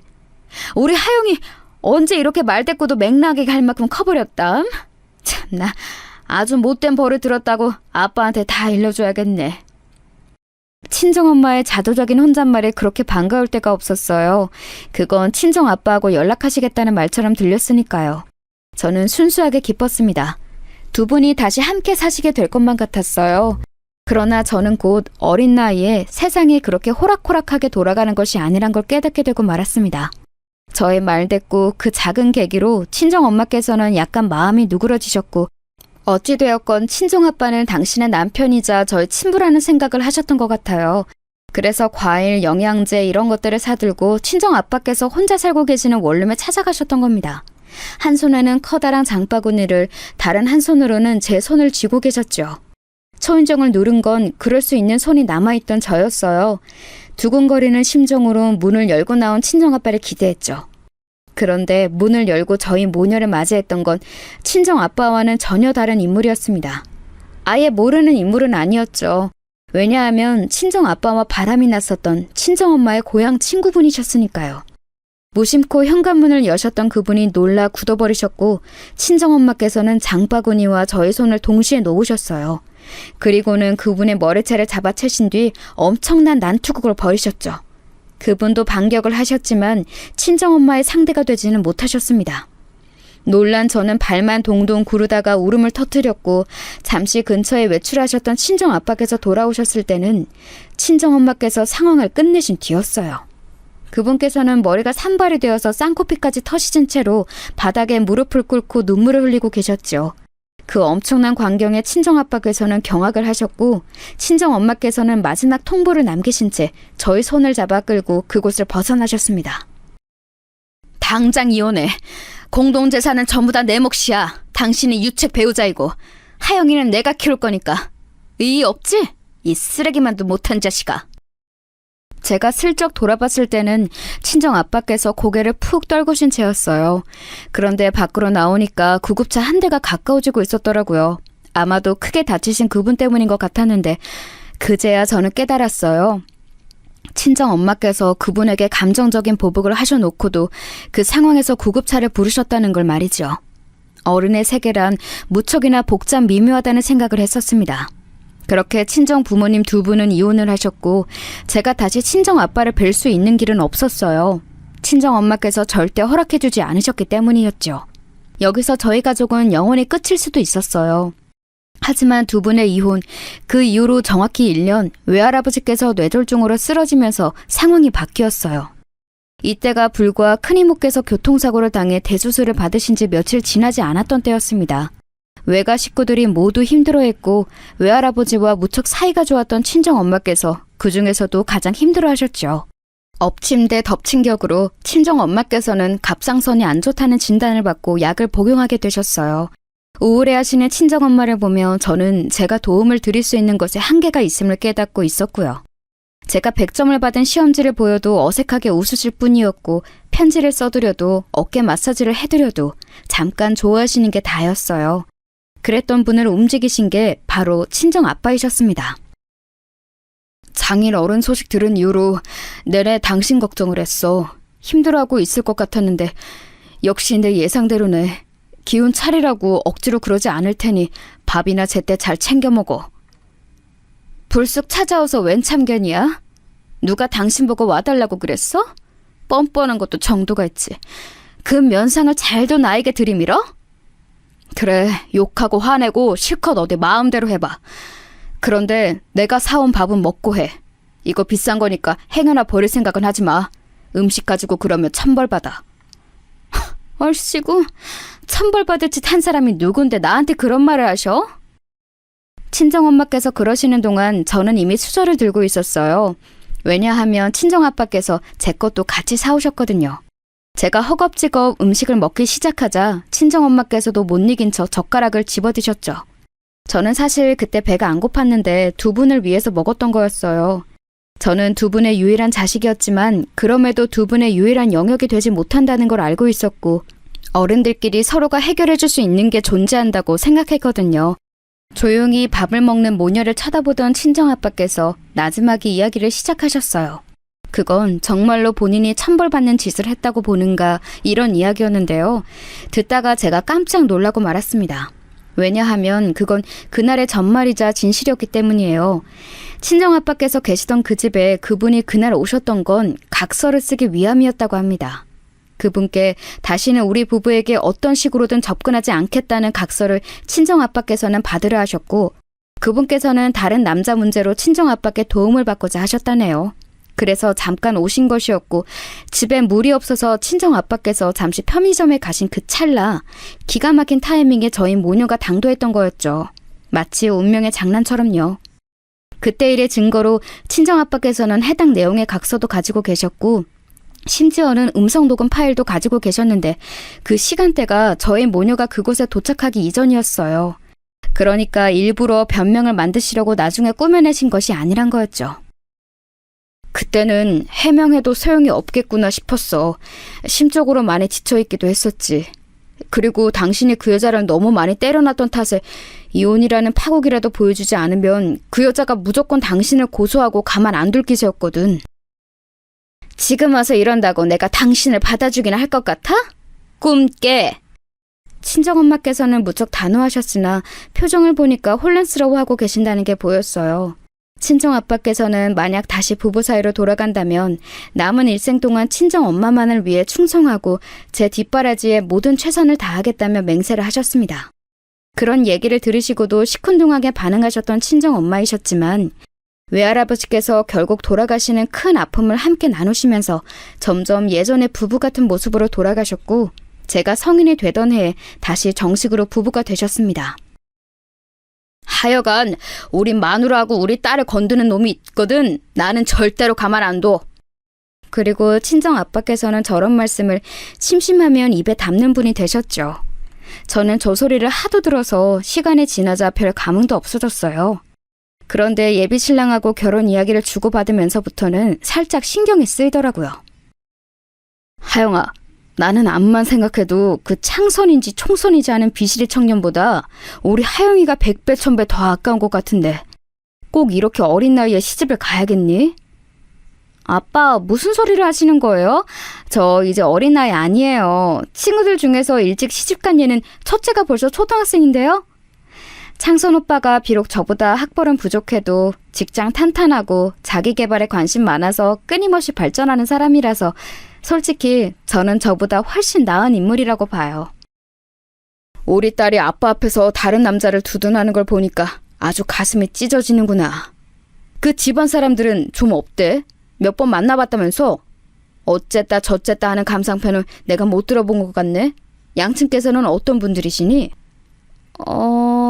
너무 좋으신 분들이에요. 어머님은 수수하시고 그냥 되게 평범하시고 그런데 아버님이 살짝 쾌활하시죠. 네, 아주 그냥 유쾌하세요. 독특한 언행을 가끔 선보이시기는 하는데 별로 크게 신경 쓰이지는 않아요. 그래? 나는 우리 하영이가 괜찮다고 하면 최대한 다 맞춰서 생각할 수 있지. 설마 사돈 되시는 분께서 상식 밖으로 행동하시거나 아주 무례하거나 하시지는 않을 거 아니야.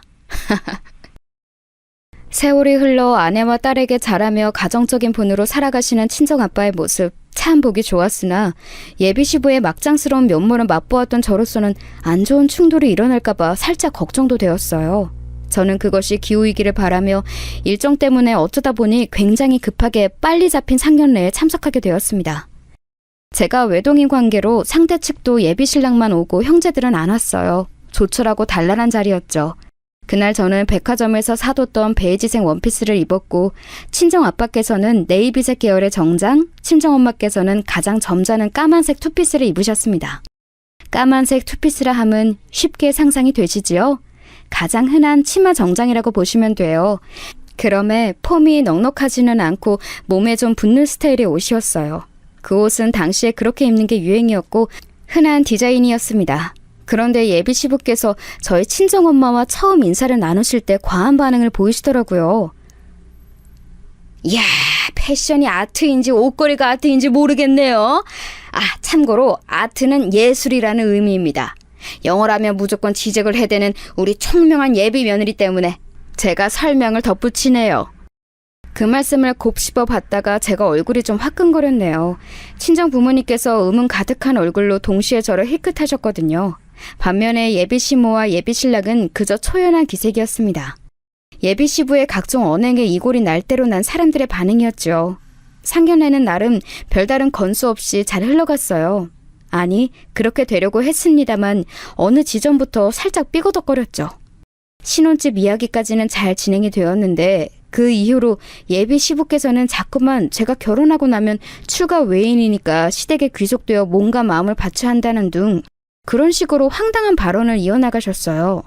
여자는 출가 외인이므로 결혼하고 나서는 자기 친정과 되도록 차츰 멀어져야 한다는 그 대목에서 제가 또 밀려온 두통에 머리를 짚었습니다. 저희 그런 모습에 예비 신랑은 아무 말도 못하고 목이 탔는지 자꾸 물을 마시더군요. 친정 부모님께서는 당혹스러운 표정들을 하신 채 적당히 고개만 끄덕이고 계셨어요. 저 두 분이 그래도 어쩐 일로 조용히 참고 계시는 건가 싶어서 혹시 예비 시부의 의견에 동의를 하시는 건가 잠깐이나마 그런 생각을 제가 했었네요. 아무 반박도 안 하실 분들이 아닌데 계속 가만히 계셨으니까요. 어쩌면 이 자리만큼은 그저 무사히 모면하고자 하시는 두 분의 속마음인가 보다 그렇게 제가 어느덧 생각을 하고 있을 때였습니다. 친정엄마께서 잠시 어깨를 똑바로 펴시면서 뻐근하신지 목 스트레칭을 한번 하셨는데요. 식사하시다 말고 그 모습을 빤히 보시던 예비 시부께서 이런 말씀을 대뜸 하셨어요. 사부인, 아까 들어오실 때도 느꼈지만 몸매가 아주 쭉쭉 빵빵하신 것 같습니다. 예? 제가 뭘 잘못 들은 것 같습니다만? 에이, 잘못 듣긴요. 부끄러워하실 필요 없어요. 저는 이런 것에 오픈마인드, 즉 열려있는 사람입니다. 사부인 그 몸매 가지고 젊으셨을 적에는 꽤 노셨죠? 혈기왕성한 청춘을 보내셨을 것 같은데요? 충격적으로 개념을 상실한 예비 시부의 발언이 상견례가 이루어지고 있는 식당의 작은 룸을 휩쓸고 간 직후였습니다. 그 경박한 웃음소리가 끝나기도 전에 친정 아빠께서 자리에서 벌떡 일어나셨어요. 그 바람에 테이블이 조금 흔들렸는데 아랑곳하지 않으시고 오히려 친정 아빠께서는 테이블을 아예 뒤집어 엎어버리셨습니다. 그 돌발 행동에 제가 깜짝 놀랐고 모두가 경악했어요. 엄청난 소리와 함께 엎어진 테이블을 내려다보며 친정 아빠께서 외치셨습니다. 결혼 같은 소리 하고 있네. 그냥 싹 다 엎어! 이딴 무식한 집안에 우리 딸 하영이 절대 시집 못 보내. 출가 외에는 무슨... 당신 내 손에 오늘 그 가출한 정신머리가 끝장날 줄 알아. 감히 내 마누라에게 그딴 망발을 짓거려? 아니 이보쇼, 이게 무슨 경우 없는 행동이람? 어라? 사람 멱살은 왜 잡아? 이거 안 놔? 야 청산아, 너 뭐하냐? 얼른 나 안 도와주고. 여보, 당장 경찰 불러. 빨리 신고해. 친정아빠께서는 믿을 수 없게도 예비 시부의 멱살을 잡아쥐고서는 그대로 끌고 나가셨어요. 그 모습이 마치 복날에 끌려가는 개처럼 보였네요. 예비 시모께서는 놀란 가슴에 떨리는 손으로 휴대폰을 찾아서 신고를 하려고 드셨지만 그걸 막은 손길이 있었으니 바로 친정엄마이셨습니다. 저희 남편 비록 저렇게 나가기는 했어도 사람 해하고 그럴 위안을 못 돼요. 그러니 신고는 그만두세요. 아니 그래도 그 양반이 답지 않게 안색이 파리해져서 끌려나가는데 어떻게 아무것도 안 해요. 예, 창선아, 너 얼른 네 아버지한테 안 가보고 뭐해? 제가 이 상황에서라도 이 말씀을 꼭 드려야겠습니다. 사돈 어른, 지금 바깥분께서 보이신 언행이 과연 적절하다고 생각하시나요? 오랜 세월 같이 사셔서 기행에도 둔감해지신 건가요? 아닌 건 아니라고 분명히 말을 해야죠. 저는요, 지금 저희 딸의 엄마로서 드리는 말씀이 아니라 사돈 어른께 여자 대 여자로서 측은지심이 들어서 이러는 겁니다. 측은지심이라고요? 저한테요? 제가 그 양반이 막무가내인 거, 눈살 찌푸려지게 하는 짓만 골라서 하는 걸, 그걸 감내하면서 살기는 했습니다만 어느 정도 조절이 가능하다고 여겨왔어요. 그 조절 안 되는 거 아시잖아요. 저는 여기 딱 들어왔을 때 두 내외분의 표정이며 분위기를 보고 딱 알았어요. 사돈 어른께서 관성적으로 참고 살아오셨다는 것을요. 같은 기혼 여자니까, 자식 있는 엄마니까 저는 그걸 바로 알 수 있었습니다. 사돈 어른, 이 결혼은 없던 일로 하겠다는 말씀보다도 계속 이렇게 사시지는 말았으면 좋겠다는 말씀을 더 먼저 드리고 싶은 제 심정, 부디 잘 알아주셨으면 좋겠네요. 친정엄마께서는 제 손을 잡아 끄셨고 저는 군말 없이 따랐어요. 지금은 스스로의 무력감에 망연자실한 예비신랑을 살피는 것보다 친정엄마의 뜻을 따르는 게 우선이라고 여겼거든요. 주차장에 가서 잠시 기다리니까 친정아빠께서 오셨습니다. 그 인간 으슥한 비상구로 끌고 가자마자 나한테 무릎부터 꿇고 용서를 빌더라. 그냥 허세와 객기를 부려본 것일 뿐 그 이상 그 이하도 아니었다면서 두려움에 질려서 필사적으로 비는 걸 보고 상대할 가치도 못 느꼈어. 하영아, 이 결혼은 아니야. 알았지? 저 창선 오빠만큼 저에게 맞는 신랑감도 없을 거라고 생각했었어요.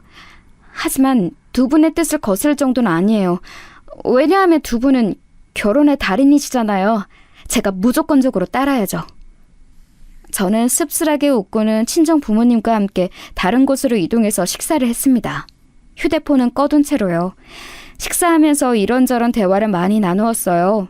예비 시부께서 선보이셨던 저급함, 제가 경험한 그것들을 솔직하게 털어놓았더니 두 분 다 기함을 하셨습니다. 저에게 그 집안에 시집 보낼 수 없다며 재차 그 점을 강조하셨죠. 생각을 정리하고 싶었던 저는 다음 날이 되어서야 휴대폰을 켰어요. 예비 신랑이 연락을 많이 했었더라고요. 미안하다며 기회를 달라는 카톡도 많이 와 있었죠. 저는 예비 신랑과 둘이 만나서 정리를 하는 시간을 갖기로 했습니다. 오빠가 아버님께 아무런 저항이나 반발을 못하는 것 같아서 사실 그간 그런 점 때문에 속으로 많이 생각했었어. 그런데 상황이 이렇게 되니까 역시나 오빠하고 결혼하는 건 너무 나에게 위험 부담이 클 것 같아. 오빠가 나랑 결혼하자고 아버님을 버릴 순 없는 노릇이잖아? 우리는 여기까지인가 봐. 정말 뭐라고 말할 수 없을 정도로 미안하고 민망하다. 그런데 하영아, 그럼 정말 만약에 내가 우리 아버지를 버리면 너하고 결혼할 수 있을까?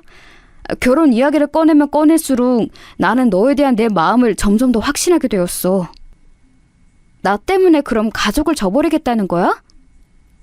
오빠, 그건 믿어지지도 않을 뿐더러 내가 너무 부담스러운데? 사실 어머님께서 그날 해주신 말씀을 듣고 우리 엄마도 생각을 많이 하셨나 봐. 아버지하고 거의 전쟁 난 것처럼 싸우고 계시는데 여태까지는 이런 적이 없었거든. 엄마도 우리 형제들도 모두 아버지에게 순응하고 적당히 무시하는 게 무조건 해결법이라고 여겨왔으니까. 그런데 지금은 달라. 아무래도 두 분이 갈라설 수도 있을 것 같아. 그 말 듣고 제가 소스라치게 놀랐습니다. 그 유별나게 오만하신 예비 시부께서 이혼을 당하시는 그림이 안 그려졌거든요. 과연 실현이 될까 싶었어요. 그런데 되더라고요. 세상에 정말로 두 분이 이혼을 하셨어요. 그 엄청난 실행의 비밀에는 바로 예비 신랑을 포함한 자식들이 전부 모친의 편을 들면서 부친을 저버린 게 있었습니다. 마누라와 자식들에게 팽 당하신 그분께서는 자존심 때문에 이혼 도장을 확 찍어버리셨죠. 그 후 몇 달이 지나자 후회가 되셨는지 눈물로 재결합을 호소했지만 거절당하셨고 성질이 뻗치셨는지 음주운전을 하다가 사고를 크게 내셔서 재판까지 받으셨어요. 저는 예비 신랑과 헤어졌었죠. 그랬다가 무려 1년이 지난 끝에 서로를 아직 잊지 못했음을 인정하고 다시 만났습니다. 그리고 이번에야말로 제대로 된 결혼에 꼴이 날 수 있었죠. 시어머니께서는 제 친정 부모님을 당신의 인생 조언사들로 삼으셔서는 무척 잘 지내신답니다.